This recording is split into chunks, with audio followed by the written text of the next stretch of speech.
বাইরে বৃষ্টি পড়ছে দেখে আজ খুবই চিকেন খেতে ইচ্ছে করছিল, তাই মাকে বলে এই চিকেনটা আনিয়ে নিয়েছি। এখানে প্রায় 1 কেজির মতো চিকেন রয়েছে। চিকেনটা ম্যারিনেশনের জন্য প্রথমে লবণ, হলুদ গুঁড়ো, সর্ষের তেল, লেবুর রস দিয়ে ভালো করে মাখিয়ে নিয়েছি। এবার কড়াইতে কিন্তু তেল দিয়ে আলুগুলো ভেজে নিয়েছি। চিকেনে একটু আলু না হলে কি ভালো লাগে? আলুর মধ্যে একটু লবণ আর হলুদও দিয়েছিলাম। এবার আরেকটু তেল দিয়ে কিছু গোটা গরম মশলা দিয়ে দিলাম।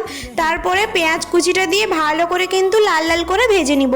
পেঁয়াজটা যাতে ভালো করে ভাজা হয়ে যায়, যার জন্য আমি একটু সামান্য পরিমাণে লবণ দিয়েছিলাম। এরপর আদা রসুনের বাটা, আদা রসুনের কাঁচা গন্ধ চলে গেলে টমেটো কুচি, এবার লঙ্কা গুঁড়ো, হলুদ গুঁড়ো, জল দিয়ে মশলাটা কষে গেলে ম্যারিনেশন করা চিকেনগুলো দিয়ে দিলাম। এবার চিকেনটা 5 মিনিট মতো ঢাকা দিয়ে রাখবো। ঢাকনাটা খুলে দেখো কত সুন্দর চিকেন থেকে তেল ছেড়ে গেছে। চিকেনটা আমার কষানো প্রায় হয়ে গেছে। এবার জল দিয়ে দিলাম। জলটা দিয়ে ভেজে রাখা আলু দিয়ে দিব।